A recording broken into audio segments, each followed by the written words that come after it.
Cette semaine en enquête, Reed Brody, le chasseur de dictateurs, sur les traces de Baby Doc en Haïti. Non seulement il est accusé des tortures, des assassinats, mais il a totalement détruit le système judiciaire qui aurait pu lui faire le procès. Et comment Jean-Claude Duvalier a vécu pendant 25 ans en France sans être dérangé. En général, il venait dans ce petit coin-là et déjeunait très souvent en famille.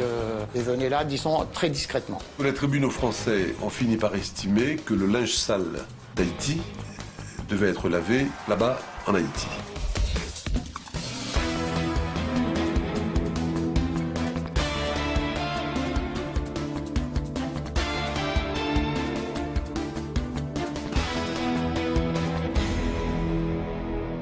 Bienvenue à Enquête.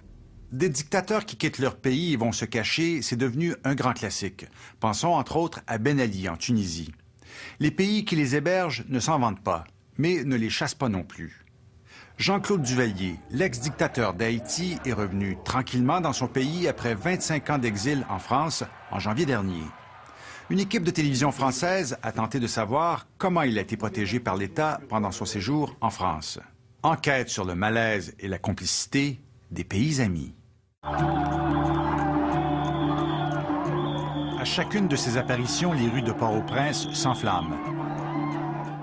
Dans cette voiture blindée, un ancien dictateur de retour au pays après 25 ans d'exil. Surnom, Baby Doc. Jean-Claude Duvalier pour l'État civil.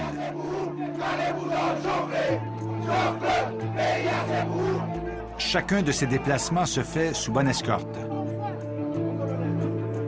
Après une si longue absence, l'ancien despote savoure sa popularité auprès de supporters bien trop jeunes pour l'avoir connu. Car cet exil de 25 ans, l'ex-dictateur l'a passé en France. Et là-bas, il n'était pas le bienvenu. Bonsoir, c'était un président à vie, ce n'est plus qu'un ex-chef de l'État en exil. 6 février 1986, les militants des droits de l'homme réclament l'arrestation de Baby Doc. Il vient d'atterrir à Grenoble après avoir fui Haïti avec sa famille. La France l'accueille pour une semaine. Nous ne souhaitons pas qu'il reste plus longtemps, nous lui avons dit, et nous cherchons actuellement un autre territoire d'accueil. Alors demain, M. Duvalier s'en va. Le plus vite possible. Un vœu pieux car le dictateur va séjourner sur le territoire français en toute tranquillité pendant 25 ans. Où a-t-il vécu pendant toutes ces années? Pourquoi est-il resté si longtemps? Avec quelle tolérance de l'État français? Des palaces de la Côte d'Azur aux appartements de la région parisienne, récit de l'incroyable parcours de Jean-Claude Duvalier en France.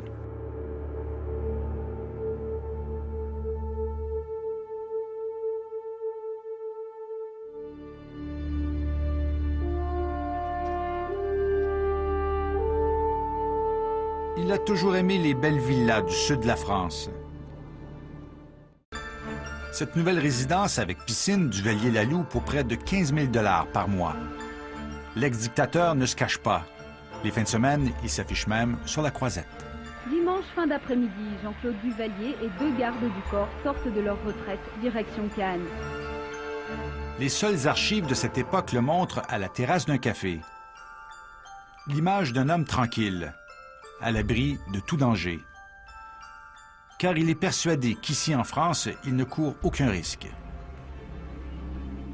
Même le gouvernement n'a pas réussi à s'en débarrasser.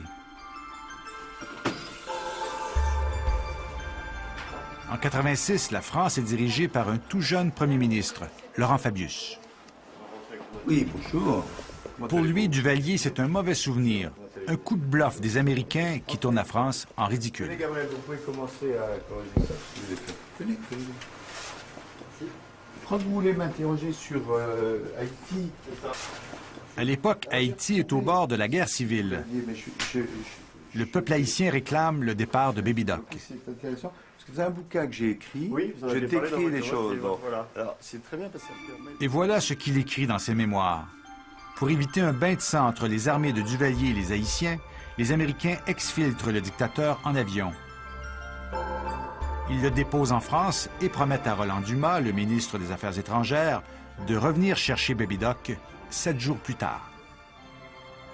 Je dis à Dumas, maintenant, tu dis aux Américains de honorer leur engagement. Et Dumas revient et dit non. Les Américains disent non. Ce qui est vraiment une... Je ne sais pas s'il faut employer le mot de trahison diplomatique, mais enfin, c'est ça. Bon. Vous voyez dans la situation dans laquelle on se trouve. Donc, je dis à Dumas, il faut trouver un autre pays. Et donc, nous faisons le tour, enfin, c'est lui qui le fait, le tour des autres pays, y compris, je peux vous le confier, en disant que nous sommes prêts à accompagner cela d'un certain nombre de dédommagements, parce que c'est ce qui se fait. Et puis, Dumas revient en disant « aucun pays ne veut l'accepter ». Mais j'avais vraiment, non seulement l'impression, mais la certitude que la France s'était fait avoir. Il est vexé, mais bien obligé d'accueillir un dictateur à la retraite un peu collant. Dès son arrivée, Baby Doc fait une demande d'asile politique. Le temps que son dossier soit traité, on ne peut l'expulser. Jean-Claude Duvalier a donc tout le temps de profiter de la région canoise et de ses bonnes tables, comme le moulin de Mougins, à 2 pas de chez lui. En général, il venait dans ce petit coin-là et déjeunait très souvent en famille. Il venait là, disons, très discrètement. Des repas gastronomiques à 150 $ par personne, sans compter le vin. Le dictateur déchu payait toujours content. Et on envoie un homard pour la 6. Ça faisait les belles additions. Ça faisait les belles additions. Mais là, du homard au beurre de truffe toutes les semaines. Mais d'où Jean-Claude Duvalier sortait-il tout cet argent? D'après sa femme, ils ont tout laissé au pays. Pour l'avocat Jacques Salès, c'est tout le contraire. Je suppose. Bonjour, Jacques Salès, bonjour. Il a été embauché par l'État haïtien pour poursuivre Duvalier en justice devant les tribunaux français. Selon lui, Duvalier s'est constitué un magot quand il était au pouvoir. Les preuves, l'avocat les a compilées dans ses 17 volumes. Au total, les Duvalier auraient détourné 400 millions de dollars entre 1981 et 1985. Alors, il y a des centaines et des centaines et des centaines de chèques comme celui-là. Vous voyez, le chèque, c'est le ministère des Finances. Le chèque est émis à l'ordre de son Excellence Jean-Claude Duvalier. Là, c'est 15 000. Là, c'est 10 000. Là, c'est 50 000. Et vous tournez. Tous les jours, Jean-Claude Duvalier et sa femme se servaient à la Banque nationale. Ils ont vidé les comptes des ministères, mais aussi de la Régie du tabac ou des télécoms d'Haïti. Un racket systématique, sans se cacher. Sur ce chèque, par exemple, Jean-Claude Duvalier donne l'ordre de débiter le compte de la Défense nationale au bénéfice du couturier Smalto. Il utilisait l'argent public pour ses dépenses personnelles et se constituait un patrimoine.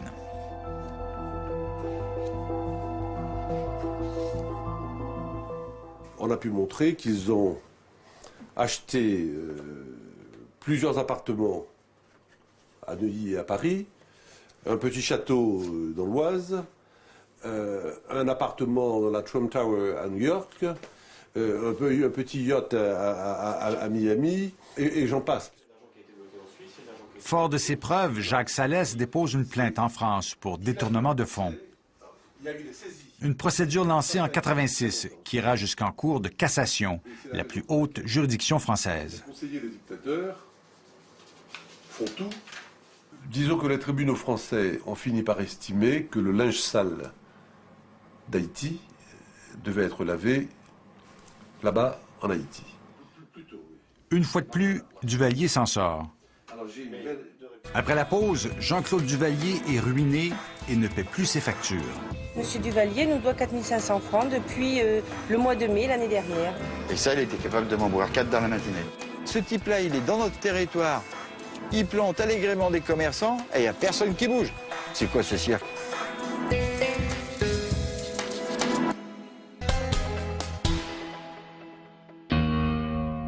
Six ans après son arrivée, les ennuis commencent. Son divorce d'abord, qui lui coûte très cher. Sa femme le quitte avec les enfants. puis ses réserves d'argent qui s'épuisent. L'ancienne forteresse de Baby Doc offre aujourd'hui un étrange spectacle. Ce portail, habituellement infranchissable, défendu par une horde de bergers allemands, n'est plus qu'une simple formalité. Des bergers allemands, il ne reste plus que les boîtes de canigou. En 1993, Duvalier s'enfuit de sa villa. Il ne paie plus le loyer depuis des mois. La rumeur le dit ruiné. Monsieur Duvalier nous doit 4 500 francs depuis le mois de mai l'année dernière. Il nous doit dans les 45 000 francs. Je pense qu'il est plus solvable, alors je ne sais pas ce que ça va devenir.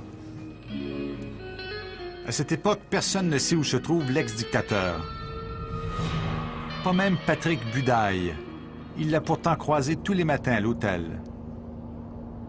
Patrick Budaille était gérant d'un 2 étoiles au bord de l'autoroute de Cannes.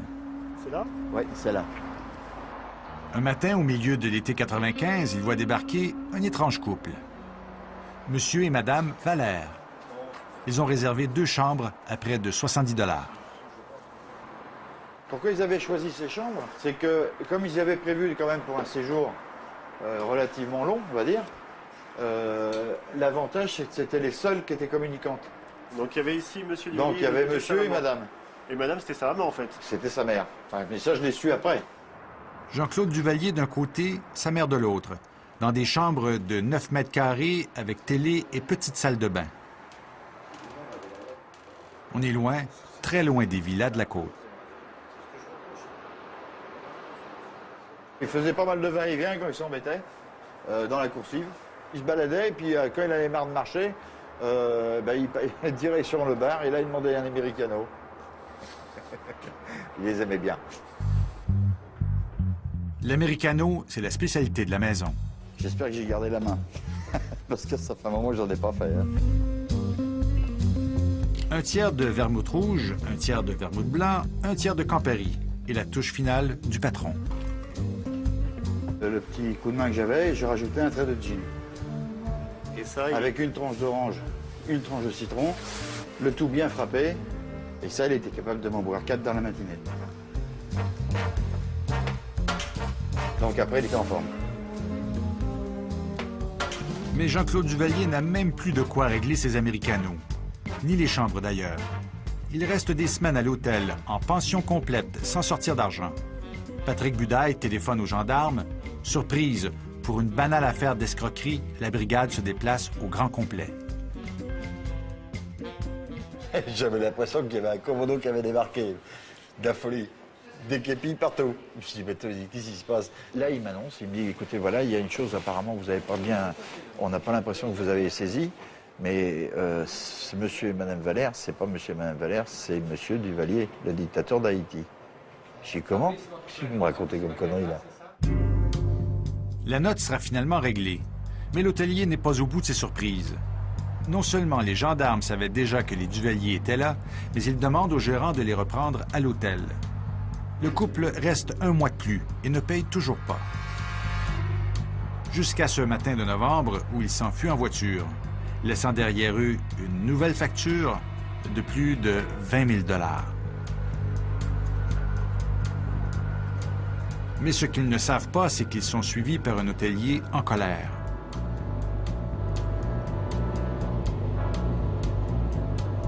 Patrick Budaille les prend en filature jusqu'à leur nouvelle cachette sur les hauteurs de Nice.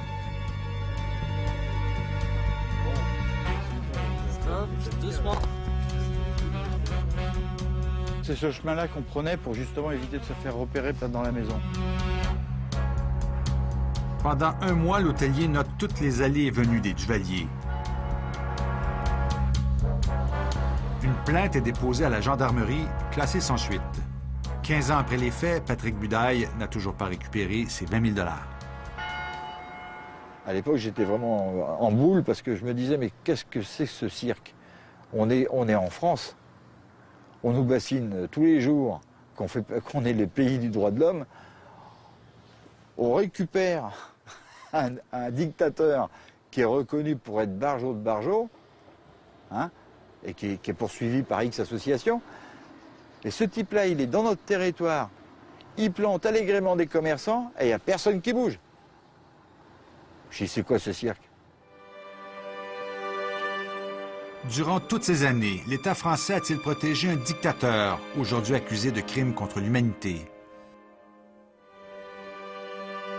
Jean-Claude Duvalier, un dictateur qui a pris la succession de son père et semé la terreur pendant 15 ans dans son pays avec l'aide des tontons macoutes.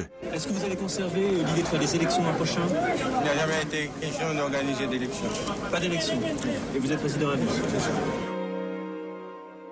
Pendant les 25 ans de sa fuite en France, 13 ministres de l'Intérieur se sont succédés.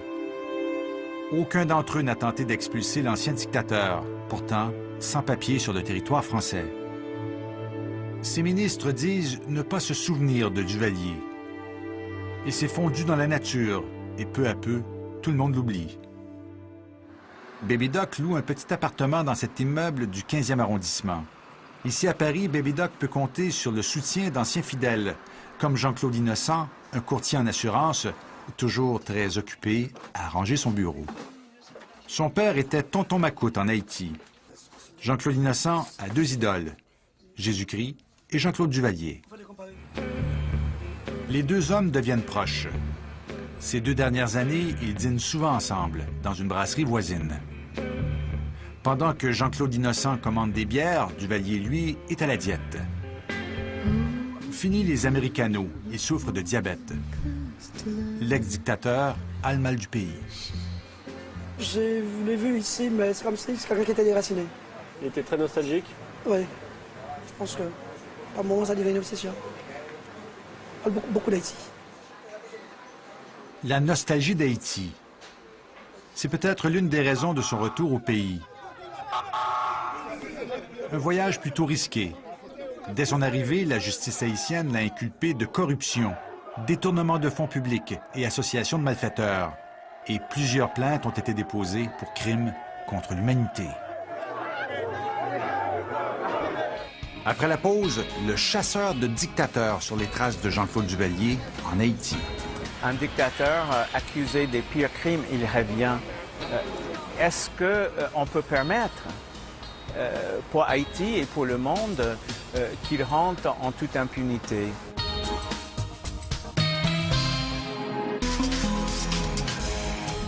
Jean-Claude Duvalier est enquêté par la justice haïtienne depuis son retour en Haïti en janvier dernier.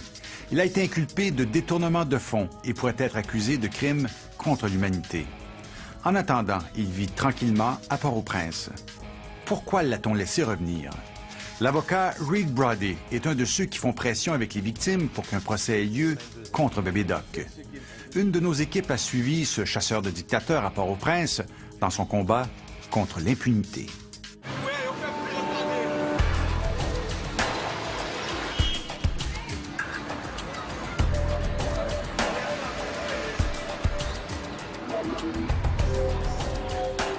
Reed Brody poursuit depuis des années les tyrans soupçonnés de crimes contre l'humanité. On le surnomme le chasseur de dictateurs. Nous étions là à son arrivée en Haïti en juin dernier. Cette fois, l'ex-président Jean-Claude Duvalier est dans sa mire. Duvalier a soutenu les tontons macoutes qui ont semé la terreur en Haïti. Et vous êtes armé? Armé, oui, jusqu'au dedans. Passage à tabac, enlèvement, torture, assassinat et viol étaient leur spécialité. Au moins 30 000 personnes sont mortes ou disparues durant la dictature. Il y a suffisamment de preuves pour montrer l'implication personnelle de Jean-Claude Duvalier dans ces exactions. Mais le nouveau président, Michel Martelly, voudra-t-il tenir un procès contre Jean-Claude Duvalier? Reed Brody est venu en Haïti pour le convaincre.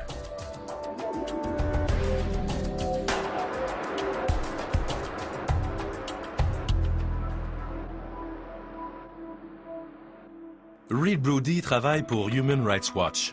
Il a affronté plusieurs chefs d'État. Cet avocat américain bâtit sa réputation en se battant auprès des victimes de crimes de guerre et de dictature. This verdict sends a very strong signal to tyrants around the world. Dès le début de sa carrière, il devient un ennemi de la Maison-Blanche. Son enquête sur les Contras au Nicaragua, armé par le gouvernement Reagan, fait la une du New York Times. C'est lui qui dénonce en 1985 que les armes servent à massacrer des civils. Il dirige aussi le dossier qui mène à l'arrestation du dictateur chilien Augusto Pinochet à Londres en 1998. C'était une grande victoire pour la justice internationale. Une première qui envoie le message que les dictateurs ne sont plus intouchables. C'était un sonnette d'alarme pour les tyrans à travers le monde.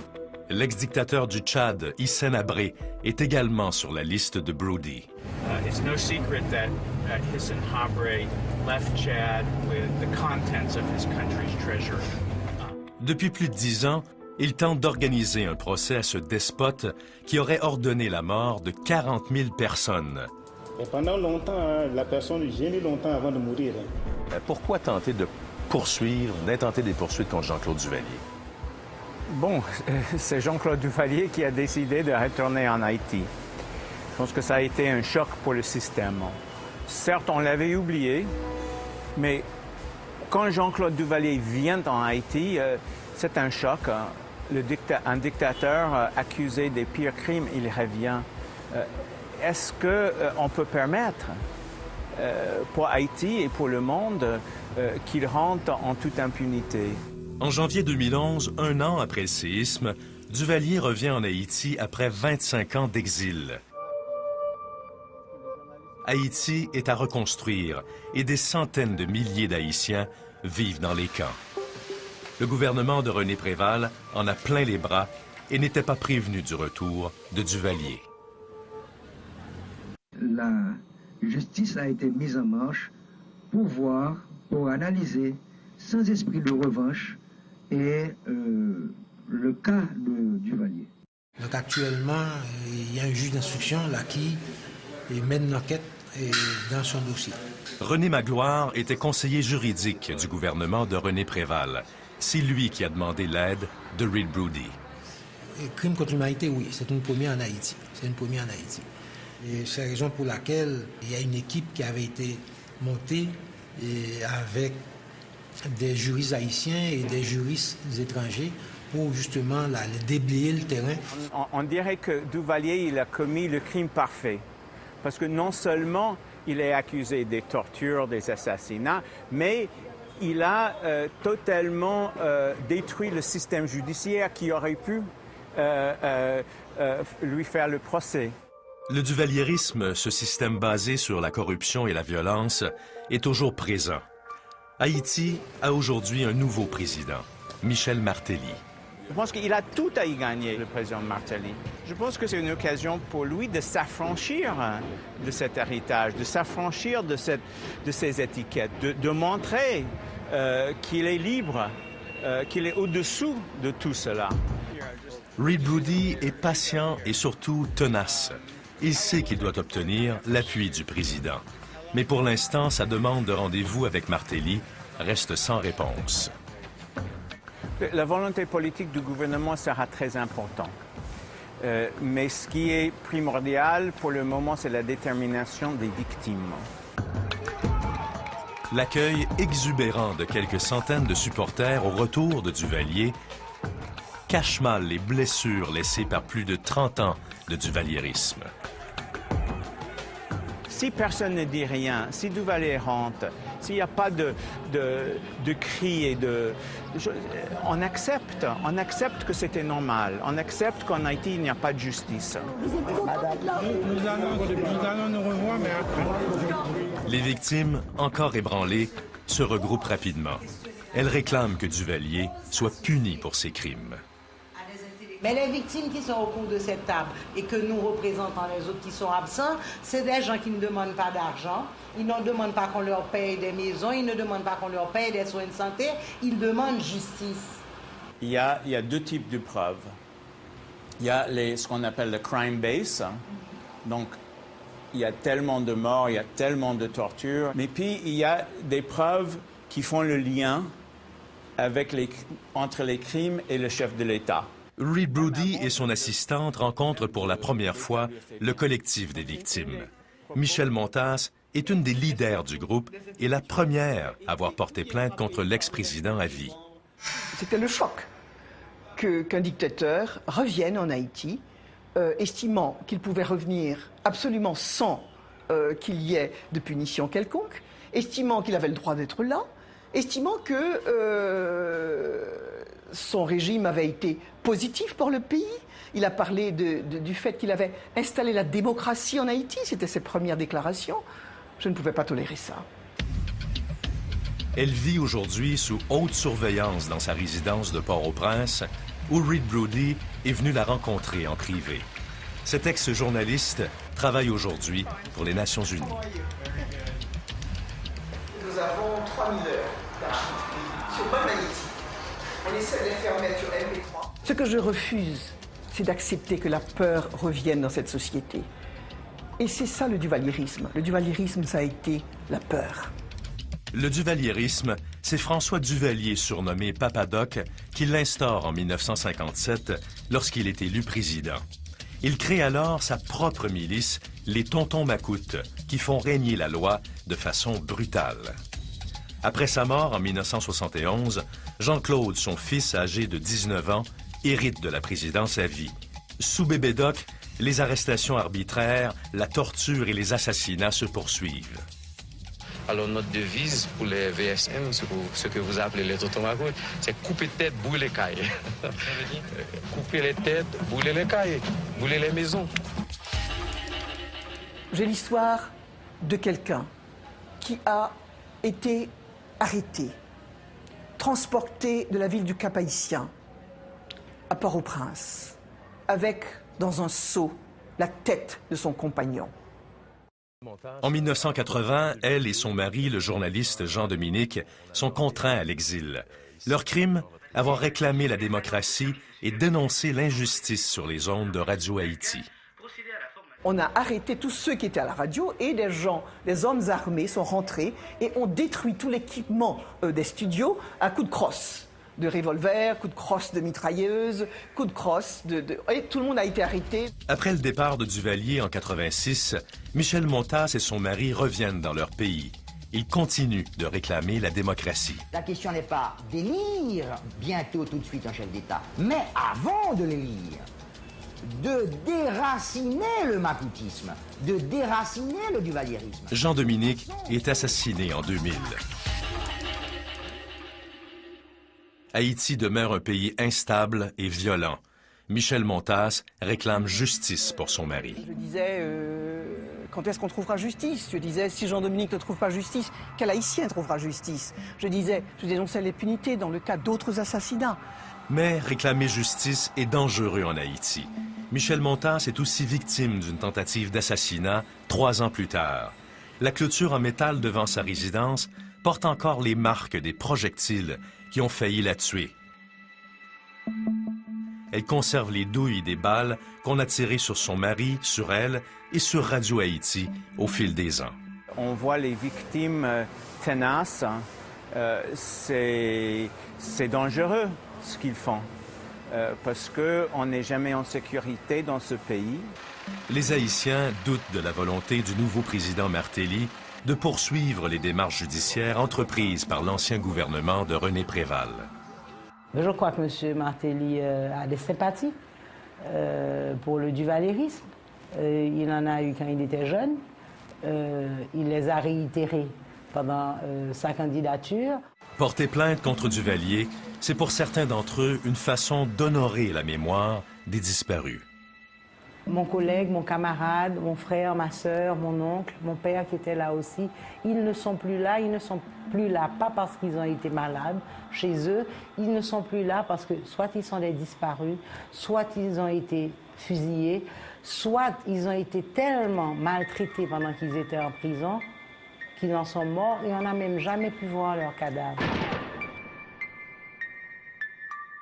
Moi, si je dois parler de la dictature, il y a un mot. C'est la peur. Ça veut dire on avait tout le temps peur. Ça veut dire vous êtes dans la rue, n'importe quel militaire ou quel tonton Macoute a le droit de vous interpeller et cette interpellation peut signifier la fin. Et c'est ici que donc les gens ont été interrogés. Jean-Claude Duvalier était le chef hiérarchique.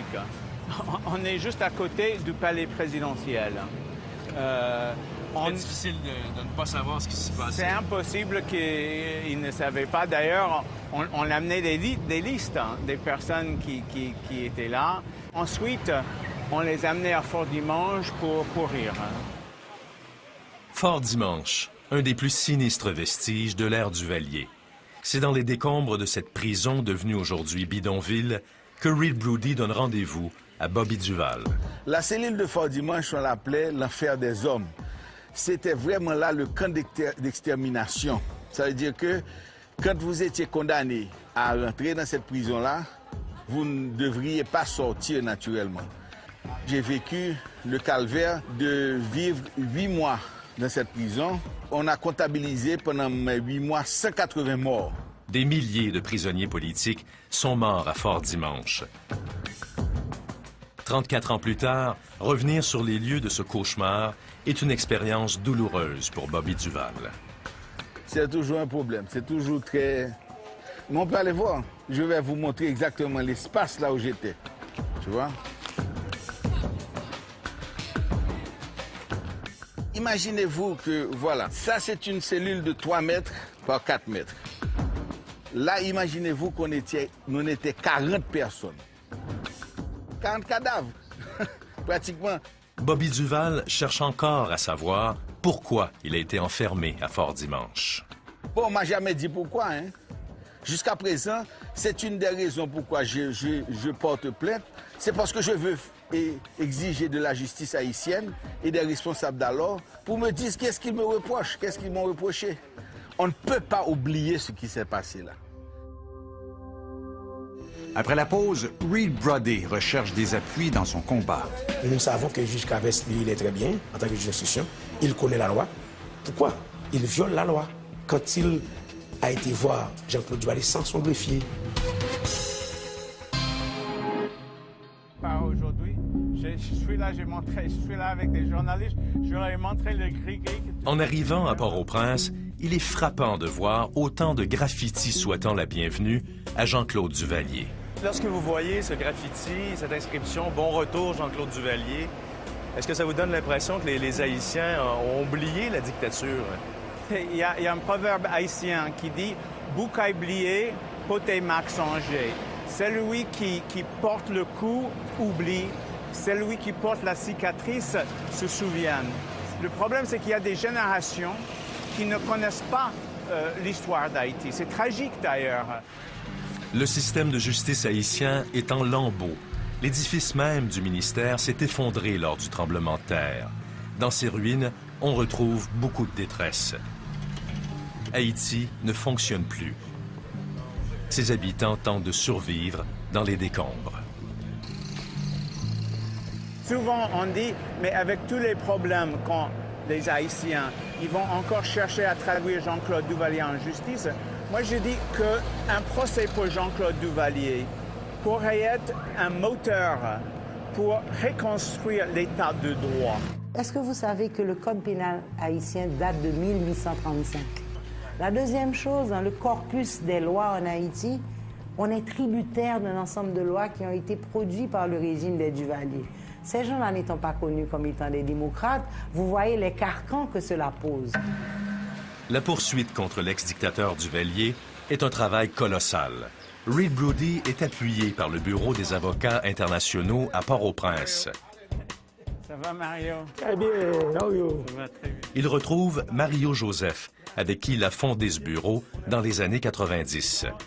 C'est une équipe du programme Enquête de Québec qui fait un reportage sur l'affaire Duvalier. OK, très bien. Et donc, cet avocat haïtien tente d'amasser les preuves. J'aimerais bien... Eh bien, bienvenue. À votre disposition. Mais Mario Joseph est inquiet. Il doute de l'impartialité du juge d'instruction Jean Carvès, qui enquête sur Jean-Claude Duvalier et recueille les témoignages des victimes. C'est d'ailleurs ce juge qui décidera s'il y aura un procès. Donc vous avez des doutes en ce moment sur son intégrité? Beaucoup de doutes. Beaucoup de doutes. Mais les doutes sont renforcés parce qu'il a pas fait ce que la loi le dicte à faire. Durant l'enquête, Bobby Duval a témoigné devant le juge. Un témoignage sans cesse interrompu par les avocats de Duvalier. Ils intervenaient systématiquement, non pas seulement pour moi, mais pour beaucoup d'autres témoignants. Qu'est-ce qu'ils vous disaient? Non, ils entraient dans la salle carrément. Et soi-disant pendant que le juge menait l'instruction. C'est ça le problème. Alors c'est une forme d'intimidation? Intimidation, c'est directement intimidation. Et ces avocats-là, ils représentent qui? Duvalier, Jean-Claude Duvalier. C'est le cas. C'est une forme de provocation. Mais pour intimider les victimes. C'est pour vous dire que le juge est de connivence. J'ai été attaqué, j'ai été vilipendé par les avocats de M. Duvalier. Les pressions sont énormes. Nous avons demandé au juge Cavès de se déporter du dossier. Et parce que nous disons qu'il y a anguille sur roche, parce que nous savons que le juge Cavès, lui, il est très bien en tant que juge d'instruction. Il connaît la loi. Pourquoi? Il viole la loi. Quand il a été voir Jean-Claude Duvalier sans son greffier. Confronté à toutes ces allégations, le juge Carvès nie tout. Nous l'avons joint au téléphone. C'est faux, monsieur, c'est faux. Il peut dire ce qu'il veut, moi-même je suis un juge. C'est pas pour la première fois que je suis en train de traiter ce genre de dossier, d'accord? Néanmoins, de nombreux doutes sont soulevés sur le processus judiciaire. Reed Brody souhaite d'ailleurs en discuter avec le président. Le but original du voyage, c'était pour voir le président Martelly, Il a refusé de vous rencontrer? On nous a dit qu'il y avait de fortes chances qu'il nous rencontre, mais on n'a jamais eu ni un oui ni un non.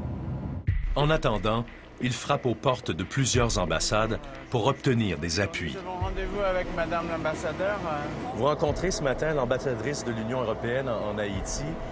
Qu'est-ce que vous attendez de cette rencontre-là? On voudrait que l'Union européenne se prononce en faveur des poursuites contre Duvalier, enfin des enquêtes et des poursuites contre les crimes commis pendant la période Duvalier.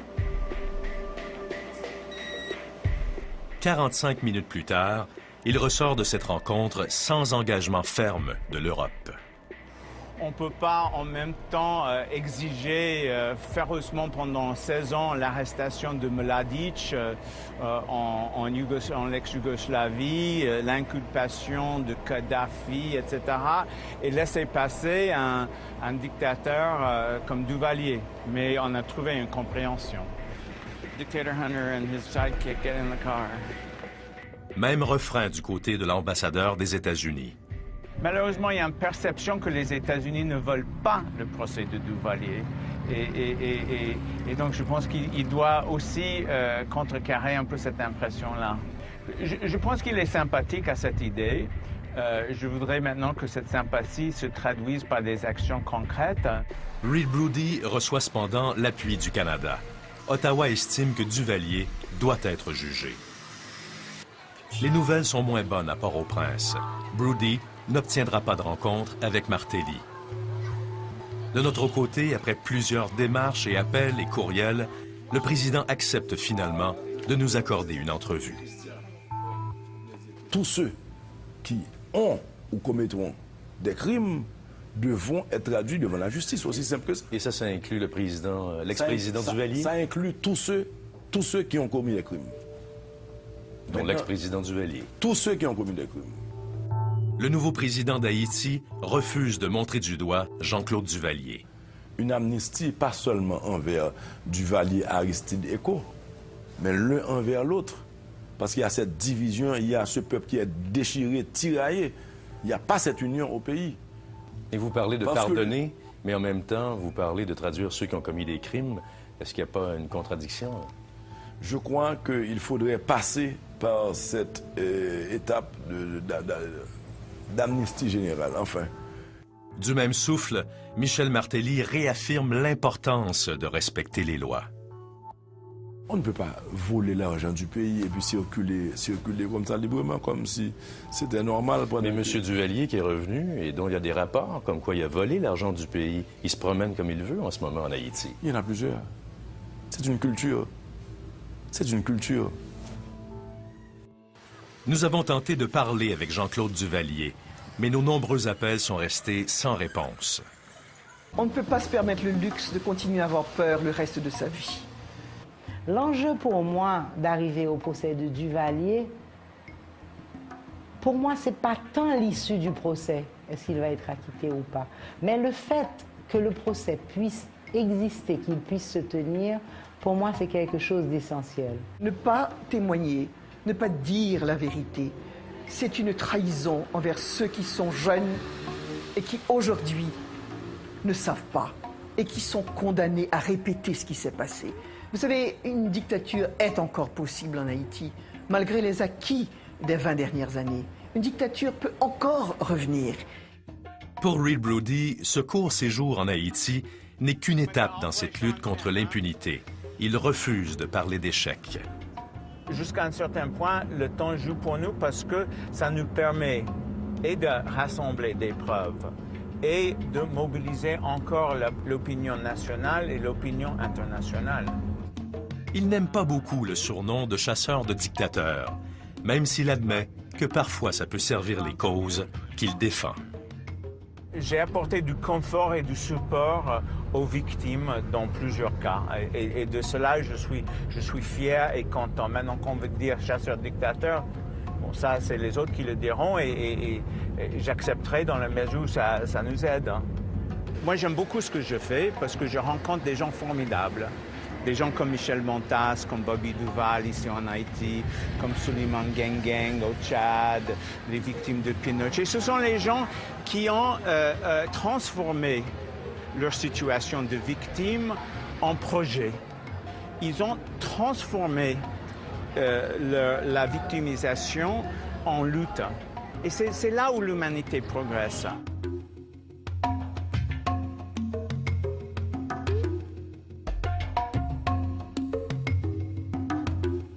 Le juge d'instruction Jean Carvès a déposé son rapport sur Jean-Claude Duvalier au procureur en juillet dernier. Il attend maintenant une réponse pour décider si, oui ou non, il recommandera un procès contre l'ex-dictateur. Pendant ce temps, Bébé Doc est souvent vu dans les meilleurs restaurants de Port-au-Prince que peu d'Haïtiens peuvent se permettre.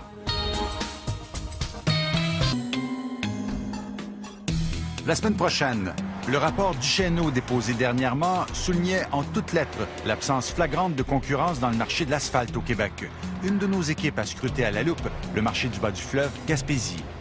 Depuis 7 ans, une compagnie a toujours eu les contrats dans un territoire. Est-ce qu'on peut aller jusqu'à dire qu'il y a collusion? Je franchirais peut-être pas ce pas-là, mais je serais pas loin de le franchir. Ça a l'air d'un problème au niveau du trucage d'offres. Merci d'avoir été là. Bonsoir et à la semaine prochaine.